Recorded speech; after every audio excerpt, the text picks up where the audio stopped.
Channel को like से subscribe ज़रूर कीजिएगा। दिवाली की उस रात कुछ ऐसा हुआ कि जितना शोर घर के बाहर मच रहा था, उतना ही शोर मेरे मन में भी मच रहा था। मुझे आज खुद पर यकीन नहीं हो रहा था, क्या मैं वही आदित्य हूँ जो कल था? कल तक सब ठीक था, फिर आज क्यों मुझे कुछ भी अच्छा नज़र नहीं लग रहा था? आज मैं अपनी ही नज़रों में गुनहगार हो गया था। किसी ने सही कहा है, आप दूसरे की नज़र में दोषी होकर जी सकते हैं, लेकिन अपनी नज़र में गिरकर कभी नहीं जी सकते। मुझे आज भी आरोही से उतना ही प्यार था, जितना कल था, लेकिन मैंने फिर भी उसका दिल तोड़ दिया। मैं आज बहुत बड़ी कश्मकश में हूँ। मुझे समझ नहीं आ रहा है कि मैं क्या करूँ। मैं गलत नहीं हूँ, फिर भी खुद को गुनहगार मान रहा हूँ। क्या दिल सचमुच दिमाग पर इतना हावी हो जाता है? प्यार की शुरुआत जितनी खूबसूरत होती है, उसका अंत उतना ही डरावना होता है। मैं आरोही से 2 साल पहले मिला था। क्यों मिला था, इसका मेरे पास कोई जवाब नहीं है, क्योंकि उससे मिलने कोई वजह मेरे पास थी ही नहीं। जहाँ तक सवाल है कैसे मिला था, तो इसका जवाब भी बड़ा अजीब है। मैं एटीएम से पैसे निकाल रहा था।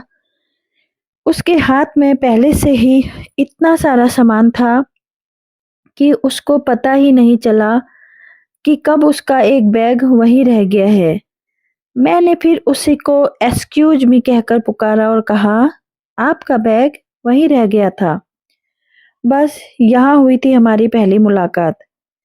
अपने बैग की सही सलामत देखकर वह खुशी से ऐसे उछल पड़ी, मानो किसी के आसमान से चाँद भले ही ना सही, लेकिन कुछ तारे तोड़ कर ला दिए हों। लड़कियों का खुशी में इस तरह का बर्ताव करने वाला फंडा मुझको आज तक समझ ही नहीं आया। उसकी मधुर आवाज में थैंक यू के बदले जब मैंने इट्स ओके कहा, तो बदले में जवाब नहीं सवाल आया। और वह सवाल था, आपका नाम? नाम मैंने थोड़ी स्टाइल में, थोड़ी शराफत के साथ अपना नाम बता दिया। जी, आदित्य। ओह, मेरा नाम आरोही है। उसने मेरे से हाथ मिलाते हुए कहा, भैया कनॉट पैलेस चलोगे? मैंने आश्चर्य से उसकी तरफ देखा। यह सवाल उसने मुझसे नहीं, बल्कि साथ खड़े ऑटो वाले से किया था। नहीं मैडम जी, मैं तो यहाँ एक सवारी को लेकर आया हूँ। यहाँ उनका 5 मिनट का काम है। मैं उन्हीं को लेकर वापस जाऊंगा। ओह, मायूसी से आरोही ने कहा। मैंने मन में सोचा, पूछूं या नहीं। अब जब इंसानियत निभा रहा हूँ, तो थोड़ी और निभाने में मेरा क्या चला जाएगा। जी, दरअसल मैं भी कनॉट पैलेस ही जा रहा हूँ, लेकिन मुझे थोड़ा आगे जाना है। अगर आप कहें तो मैं आपको वहां तक छोड़ सकता हूँ। मैंने आरोही की तरफ देखते हुए कहा। उसका जवाब हाँ में था। यह उसकी जबान से पहले उसकी आंखों में कह दिया कि मैंने उसका बैग कार में रखा और उसके लिए कार का दरवाजा खोला। रास्ते में हमने एक दूसरे से काफी बातचीत की। क्या आप यहीं दिल्ली में ही हैं?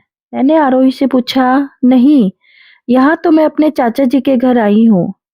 उनकी बेटी यानी मेरी दीदी की शादी है, इसलिए आज मैं शॉपिंग के लिए आई थी। आरोही ने मुस्कान के साथ कहा, कमाल है, दिल्ली जैसे शहर में अकेले शॉपिंग, जबकि आप दिल्ली की भी नहीं है। मैंने आश्चर्य से पूछा। अरे नहीं नहीं, दिल्ली मेरे लिए बिल्कुल भी नया शहर नहीं है। मैं दिल्ली कई बार आ चुकी हूँ। मेरी स्कूल की छुट्टियों से लेकर कॉलेज की छुट्टियां यहीं बीती हैं, इसलिए ना दिल्ली मेरे लिए नया है और ना मैं दिल्ली के लिए। मैंने और आरोही ने कार में बहुत सारी बातें की। वैसे मेरे से ज्यादा उसने बात की। बोलना भी उसकी हॉबी में शामिल है। यह उसके बिना बताए ही पता चल रहा था। उसके साथ बात करते करते पता ही नहीं चला किताब कनॉट पैलेस आ गया है। थैंक यू सो मच, आरोही ने कृतज्ञता व्यक्त करते हुए कहा। प्लीज यार, मैंने कोई बड़ा काम नहीं किया है। मैं यहाँ तक तो आ ही रहा था, तो सोचा आप भी वहाँ तक जा रही हैं, तो क्यों ना लिफ्ट दे दूँ। और आपके साथ तो बात करते हुए रास्ते का पता ही नहीं चला कि कब कनॉट पैलेस आ गया। मैंने उसकी तरफ देखते हुए कहा, चलिए मुझे भी दिल्ली में एक दोस्त मिला। आरोही ने कहा, अच्छा, अगर हम अब दोस्त बन ही गए हैं, तो मेरी अपनी इस नई दोस्त से कब और कैसे बात हो पाएगी? मैंने आरोही की तरफ देखते हुए पूछा। कुछ देर के लिए आरोही शांत हो गई और उसने फिर कहा, अच्छा, आप मुझे अपना नंबर दो, मैं आपको फ़ोन करूंगी। आरोही ने मेरा नंबर अपने मोबाइल में सेव कर लिया और वह बाय बाय कहकर चली गई। मुझे खुद पर गुस्सा आ रहा था कि मैं भी तो आरोही से उसका नंबर ले सकता था। अगर उसने फ़ोन नहीं किया तो चलो कोई बात नहीं। मैंने स्वयं को सांत्वना दी। उस दिन मेरे पास जो भी फ़ोन आ रहा था, मुझे लग रहा था कि आरोही का होगा। लेकिन किसी और की आवाज़ सुनकर मुझे बहुत झुंझलाहट हो रही थी। मुझे लगा कि आरोही सच में मुझे भूल गई है। वैसे भी किसी अनजान शख्स को कोई क्यों याद रखेगा, और अगर उसे सच में मुझसे बात करनी होती तो वह मुझे भी अपना नंबर दे सकती थी।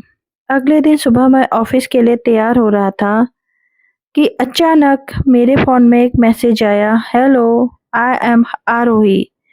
मैसेज देखकर मेरी खुशी का तो ठिकाना ही नहीं रहा। मुझे यकीन ही नहीं हो रहा था कि उसने मुझे मैसेज किया है। मैंने तुरंत उसके मैसेज का जवाब दिया, तो आखिर आ ही गई याद आपको अपने इस नए दोस्त की। उधर से आरोही का मैसेज आया, सॉरी, दरअसल कल मैं काम में बहुत व्यस्त थी और अब फ्री हुई हूँ तो बहुत देर हो चुकी थी, तो सोचा इस वक्त फ़ोन या मैसेज करना ठीक नहीं है। मैंने आरोही को मैसेज किया, दोस्तों को कभी भी डिस्टर्ब किया जा सकता है। आरोही का जवाब आया, आय हाय, अब याद रहेगा। बस यहीं से शुरू हुआ हमारी बातों का सिलसिला, जहाँ मुझे अभी कुछ देर पहले तक लगता था कि अब शायद ही उससे दोबारा मिलना नहीं होगा। लेकिन कभी-कभी जो आप सोचते हैं उससे थोड़ा अलग होता है। आरोही की बड़ी बहन की शादी मेरे ही ऑफिस के सहकर्मी से थी। जब ऑफिस के मेरे दोस्त ने मुझे शादी का कार्ड दिया, तो शादी की बिल्कुल वही तारीख और जगह को देखकर मैं समझ गया कि हमारी दूसरी मुलाकात का समय आ गया है। पहले तो शायद मैं शादी में ना भी जाता, लेकिन अब सिर्फ और सिर्फ आरोही से दोबारा मिलने के लिए जा रहा था।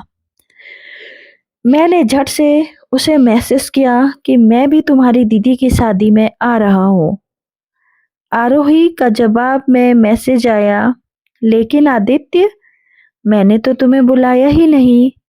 उसका मैसेज देखकर मुझे बहुत हंसी आई।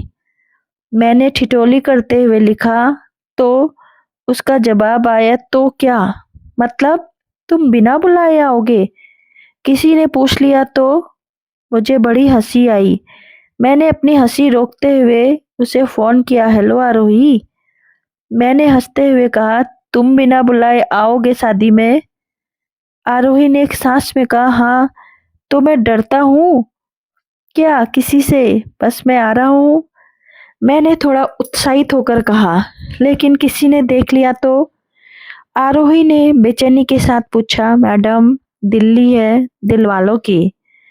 यह कहकर मैं हंस दिया, लेकिन मेरी हंसी को उसकी हंसी का साथ नहीं मिला, तो मैंने सोचा अब राज पर से पर्दा हटा देना चाहिए। मैंने कहा, अरे बाबा, डरो मत, मैं बिन बुलाए नहीं आ रहा हूँ, बाकायदा मुझे निमंत्रण मिला है आने का। ओह कहकर आरोही ने गहरी सांस ली, तो अब तो खुश हो तुम? मैंने आरोही से पूछा, हाँ, बहुत। आरोही की आवाज में उसकी खुशी साफ झलक रही थी। उस दिन बारात के साथ जैसे ही मेन गेट पहुंचा तो बस मेरी निगाहें एक ही शख्स को ढूंढ रही थी। वहां पर बहुत सारे लोग मौजूद थे लेकिन आरोही नहीं थी। काफी देर तक जब इधर-उधर देखने के बाद भी मुझे आरोही नहीं दिखाई दी तो मैंने उसके मोबाइल पर कॉल की। कहा, कहाँ हो तुम? मैं कब से तुमको इधर-उधर ढूंढ रहा हूँ। मैंने बेचैनी से पूछा। ओह, पर क्यों? हम उसे चिढ़ाते हुए कहा। मैंने भी उसको चिढ़ाते हुए कहा, ओह ठीक है, फिर लगता है हमारी वह मुलाकात पहली और आखिरी थी। अरे क्या हुआ, बुरा लग गया क्या? अच्छा बाबा, मैं आ रही हूँ, उसने हंसते हुए कहा। लेकिन तुम हो कहाँ? मैंने आरोही से पूछा। जनाब पीछे मुड़कर देखिए, आरोही ने हंसते हुए कहा। मैंने पीछे मुड़कर देखा तो बस देखता ही रह गया। हल्की गुलाबी रंग की साड़ी में एक लड़की मेरे सामने खड़ी थी। हाँ, वह लड़की आरोही थी। उसके खुले हुए बाल, हाथों में साड़ी की ही मैचिंग गुलाबी चूड़ियां। आज वो बहुत खूबसूरत लग रही थी। आज मुझे दो बातों का पता चला। पहला, यह कि लोग यह कहावत क्यों कहते हैं कि मानो कोई अप्सरा जमीन पर उतर आई हो। और दूसरी बात कि शादी में क्यों लोग दूल्हे की सालियों के दीवाने हो जाते हैं। मैंने उसकी तरफ देखकर कहा, जी आप कौन? मैं तो आरोही से मिलने आया हूँ। आपने देखा उसको? उसने बड़ी बेबाकी से कहा। मेरी शक्ल भूल गए क्या? मैं ही तो आरोही हूँ। मैंने उसकी तरफ अचरज भरी निगाहों से देखकर कहा, जी आप नहीं, आप झूठ मत बोलिए। वह इतनी खूबसूरत है ही नहीं जितनी आप हैं। आरोही ने गुस्से से घूरते हुए कहा, ओह तो तुम मेरी बुराई कर रहे हो। मैंने कहा, नहीं नहीं, मैं तो आपकी तारीफ कर रहा हूँ। वह दिन मेरे लिए बहुत खुशी का दिन था। मैंने आरोह के साथ बहुत एंजॉय किया। उसने मुझे अपने मम्मी पापा और भाई बहन से मिलवाया। पूरी शादी में हम दोनों ने साथ साथ ही रहे। जाते जाते वो मुझे बाहर तक छोड़ने आई। मैंने आरोह की तरफ देखते हुए कहा, अच्छा सुनो, मैं उस समय मजाक कर रहा था। तुम जितनी मुझे आज अच्छी लगी हो ना, उतनी ही अच्छी तुम मुझे उस दिन भी लगी थी जब हम पहली बार मिले थे। यह सुनकर वह शर्मा गई। अब हम दोनों घंटों फोन पर बात करते। वह अपनी शरारत भरी बातों से मुझे हंसाती और कभी-कभी चिढ़ा दिया करती थी। मैंने कभी बहुत तेज हंसता तो कभी-कभी मजाक में गुस्सा कर दिया करता। हम दोनों के मन में एक दूसरे के लिए इज्जत और दिल में प्यार था, जिसकी वजह से हम दोनों बिना एक दूसरे से सवाल किए बात करते थे। कुछ चीजों के लिए कभी-कभी शब्दों की जरूरत ही नहीं पड़ती। आपकी निगाहें ही आपके दिल का हाल बयां कर देती हैं। फिर भी वे 3 शब्द कहने से मेरा दिल डरता है। अब मुझे रोमांटिक फिल्में देखना अच्छा लगता है।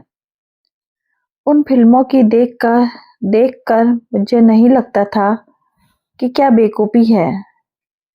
ज़हन में आरोही का नाम आते ही मेरा चेहरा एक मुस्कान अपने आप ओढ़ लेता था और बहुत अजीब भी लगता था। अब कोई अनजान शख्स मुझे इस तरह मुस्कुराता देख पागल समझता था।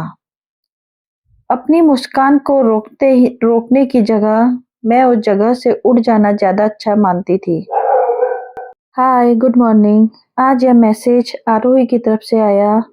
हमेशा की तरह आज भी मैंने आरोही को फ़ोन किया, लेकिन आज पहली बार उसने मेरा फ़ोन नहीं उठाया। मैं पूरे दिन उसका नंबर मिलाता रहा, लेकिन उसने मेरा फ़ोन नहीं उठाया।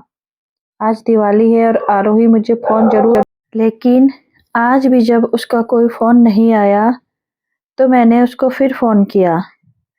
आज आरोही ने फ़ोन उठा लिया। कहा, कहाँ हो आरोही? कल से मैं तुम्हारा फ़ोन मिला रहा हूँ, लेकिन तुम फ़ोन ही नहीं उठा रही थी।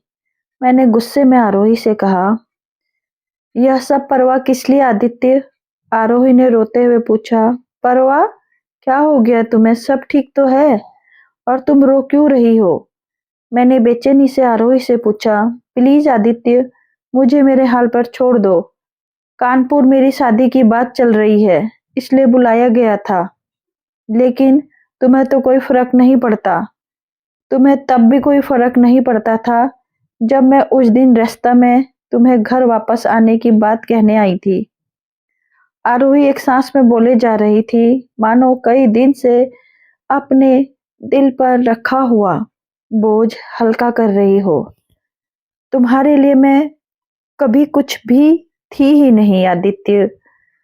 शायद यह सब बोलने का कोई हक नहीं है मुझे, और ना ही कोई फायदा।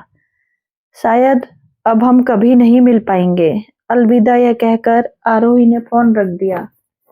मैं एकटक फोन को देखे जा रहा था। जो आरोही हमेशा खिलखिलाती रहती थी, आज वही फुट फुट कर रो रही थी। इसलिए आज मैं खुद को गुनहगार मान रहा था। लेकिन अब मैंने फैसला कर लिया था कि मैं अपनी आरोही को और नहीं रुलाऊंगा। मैं जान चुका था कि आरोही भी मुझे उतना ही प्यार करती है जितना कि मैं उसे करता हूँ। मैंने फैसला कर लिया कि मैं कल सुबह ही ट्रेन से कानपुर जाऊंगा। आज की हर रात बस किसी तरह सुबह के इंतजार में गुजर जाए। मैंने अगली सुबह कानपुर की ट्रेन पकड़ी। 10 घंटे का यह सफर मेरे लिए मेरे जीवन का सबसे मुश्किल पल थे। मैं नहीं जानता था कि आरोही मुझे देखकर क्या कहेगी, कैसा महसूस करेगी। इंतजार की घड़ियां खत्म हुई। मैंने जैसे ही आरोही के घर का पहुंचकर उसके घर के दरवाजे की घंटी बजाई तो आरोही ने दरवाजा खोला। आरोही मुझे देखकर चौंक गई। मैंने आरोही को गले लगा लिया। मुझे माफ कर दो आरोही, सारी मेरी ही गलती है। मुझे हमेशा यही लगता था कि अगर मैं तुमसे अपने दिल की बात कहूंगा तो तुमको हमेशा के लिए खो दूंगा। मैं भूल गया था कि मैं कहकर नहीं बल्कि खामोश रहकर तुम्हें खो दूंगा। आरोही की आंखों में आंसू थे। उसके घर के सभी लोग वहां मौजूद थे। मैंने आरोही की आंखों में आंखें डालकर कहा, कल तक मुझ में हिम्मत नहीं थी, लेकिन आज मैं तुम्हें तुम्हारे प्यार की खातिर यहाँ आया हूँ। आई लव यू आरोही। तो तुम दोगी मेरा साथ? मैं अपना हाथ आरोही की तरफ बढ़ाते हुए कहा। अपनों के लिए सबसे अच्छा उपहार आरोही ने अपने हाथ मेरे हाथ में रखते हुए कहा, आई लव यू टू। आज आरोही और मेरे इस फैसले में उसके परिवार वालों का आशीर्वाद भी शामिल था। दोस्तों, अगर आपको ये कहानी अच्छी लगी तो कहानी को लाइक से सब्सक्राइब जरूर कीजिएगा और कमेंट बॉक्स में जरूर लिखिएगा, और बीच में जो बैकग्राउंड नॉइस है उसको इग्नोर